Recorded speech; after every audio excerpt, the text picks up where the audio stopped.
참 예수님, 참 예수님, 내 십자가를 지고 나를 따라야 한다. 나 때문에 자기 목숨을 잃는 사람은 목숨을 구할 것이다.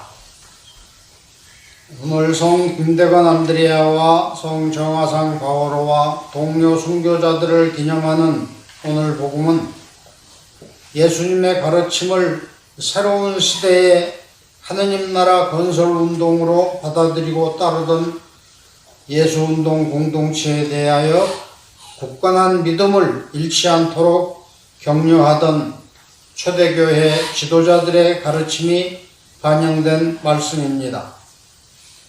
당대의 무자비한 통치 세력들에 대한 그리스도인들의 두려움과 공포의 환경이 복음서에 반영된 가르침으로 이해됩니다.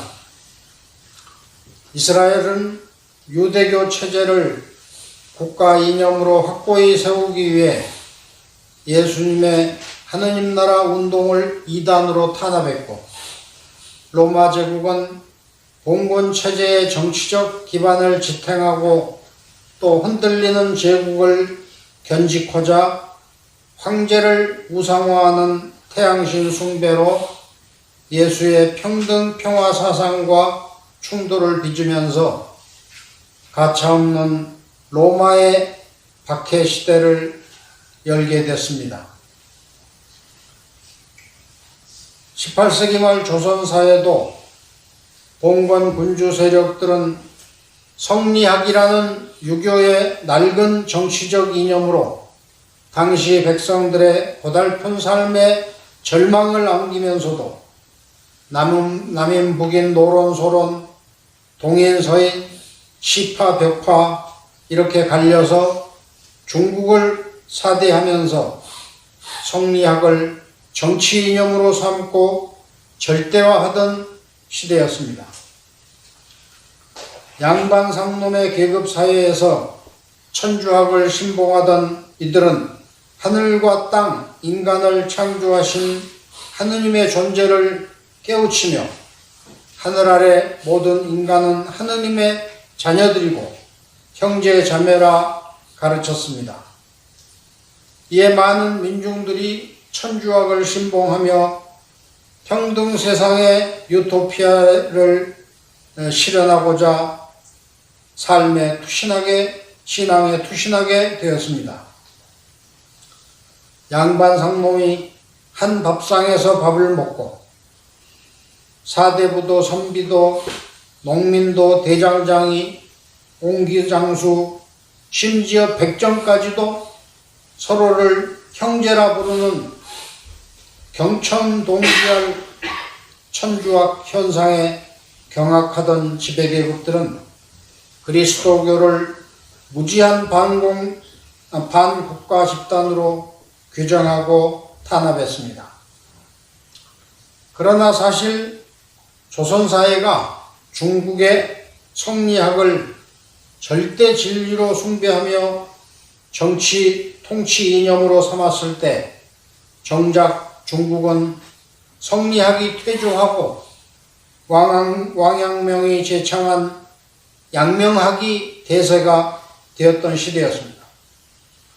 조선사회가 뒤늦게야 양명학을 궁리하던 때 중국은 실학이 양명학을 밀어내고 원명청의 신흥국으로 진화해 갔던 것입니다. 이벽, 정약용, 정약전, 권일신, 권철신 등 조선의 실학자들이 도입한 천주학이 자신들의 정치 이념을 위협하고 있다는 위기감을 갖게 되었습니다. 고대사회나 현대사회나 종교는 정치적 이념을 반추하는 신념체계의 현상으로 이해되기 일반입니다. 그래서 종교를 통치에 이용하고 이데올로기화 시키기도 하는 것이죠.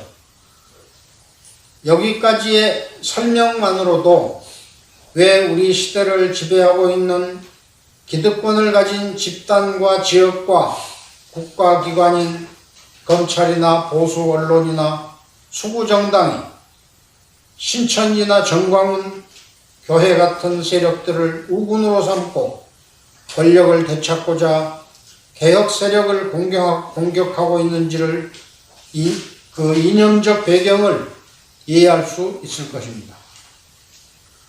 초대교회 예수님의 추종자들인 그리스도교 신자들 그리고 조선 천주교회의 순교자들은 태양신이 최고냐 야외신이 최고냐 성리학이 중요하냐 천주학이 중요하냐 어떤 종교가 옳고 그르고가 아니라 어떤 가르침이 어떤 제도와 사회가 인간 평등의 삶을 지지하며 공존과 평화와 대동세상 건설에 가까운 것인가를 학문과 종교와 신앙과 진리에 대한 기준으로 삼았고 그것만이 하느님의 진실이라는 것을 믿었다는 것입니다.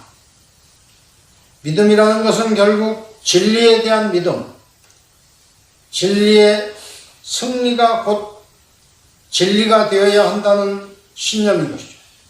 그 믿음을 통해서 발견한 하느님의 뜻을 오로지 신봉하고 자신의 생명보다도 더 강한 절대적 믿음으로 추종하는 삶이 바로 그리스도의 삶인 것입니다. 오늘날은 카톡과 유튜브 또 이름도 기억할 수 없는 여러 가지 정보 매체들이 민주주의의 만개를 상징하고 있습니다. 대통령 권력 하나로 모든 것을 통치하고 결정해버리고 하던 그런 독선적 시대에서 대통령도 국민의 소리라면 그것이 이기적이고 탐욕적인 개인들의 외침이라고 하더라도 무시하지 않고 들어야 하는 진실로 민주주의 시대를 맞이하고 있습니다. 그래서 날마다 듣는 뉴스는 혼란스럽고 목소리 큰 자가 옳고 수사권을 가진 자가 권력이고 언론을 가진 자가 진리처럼 행세하는 시대가 되어버린 것입니다. 가짜가 그들의 신앙과 정치적 신념을 받아들이라고 강요하는 시대에 살고 있다는 말이 됩니다. 이것은 로마 황제 태양신 숭배와 그리스도 신앙의 충돌과 같고 조선조 유교의 성리학과 천주학의 충돌과도 같은 것입니다. 저자는 자칭 유다인의 왕이요 백성을 선동한 자요 신성을 모독한 자라면서 예수님을 십자가에 처형시킨 세력과 예수님을 진리로 추종하던 갈릴레아 민중들이 맞서고 있는 대결의 장면과도 같은 것입니다.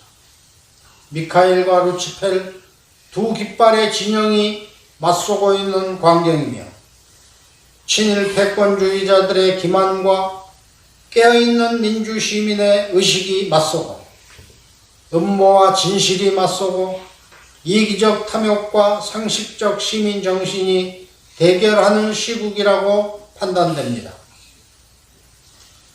그러나 우리는 요한 1서의 말씀대로 세상을 이기는 승리의 길은 곧 우리의 믿음입니다. 우리가 진실로 가톨릭 신앙인이라면 이 땅에 천주학과 그리스도교 공동체를 세운 성 김대건 안드레아와 정화상 바오로와 함께 순교한 1만여 명의 순교자들이 꿈꿨던 세상이 무엇이고 그들이 목숨 걸고 추구했던 정신이 무엇인지를 잊지 않는다면 우리는 결코 오류에 빠지지 않을 것이고 우리의 신앙과 신념대로 행동한다고 해도 하느님의 뜻과 복음 정신에 어긋나지 않을 것입니다. 오늘 우리가 추념하고 기념하는 순교자들은 배운 것도 가진 것도 없이 복음을 읽을 줄도 모르고 기도할 줄도 몰랐지만 형장으로 끌려가면서 예수, 마리아, 요셉, 예수 마리아 요셉을 눈물로 바치면서 한강 백사장으로 죽음의 행렬을 이어갔습니다. 그들이 참수당한 세남토와 소소문 형장은 우리 순교 성인들뿐 아니라 단종에 대한 지조와 절개를 증거했던 성산문 박팽년 이계 하의지 유흥부 등 사육신도 같은 곳에서 같은 형을 당했고, 동학혁명의 녹두장군 전봉준과 김계남 장군도 같은 곳에서 같은 참수를 당했던 곳입니다. 이 땅에 살아 숨쉬는 사육신과 충절과 동학혁명 농민들의 결사보훈의 혼은 우리 시대 민주주의를 짓밟고 지배권을 탈취하고자 앙탈을 부리는 집단들을 심판하고 진실을 높이 노래할 날이 반드시 올 것입니다. 교우 여러분, 신앙은 진실을 추구합니다. 목소리 큰 것이 진리가 아니요, 가짜뉴스 방송신문이 진리가 아니요, 밀어붙이는 집단적 행동이 진리도 아닙니다. 여러분은 하느님의 뜻과 복음 정신을 고수하고 물러서지 마십시오. 그래서 진실과 진리를 따르는 일은 마치 십자가를 지는 일과도 같은 것이라고 할 수 있습니다.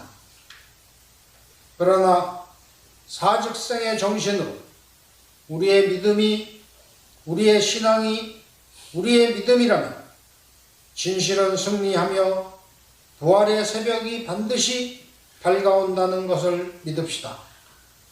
우리가 같은 신앙을 고백하고 있으니 우리의 믿음은 외롭지 않고 우리의 신령은 결코 허약하지 않음을 고백하면서 여러분의 가정과 특별히 여러분 자녀들에게 순교자들의 영성과 평화의 축복이 항상 함께 하시기를 축원드립니다.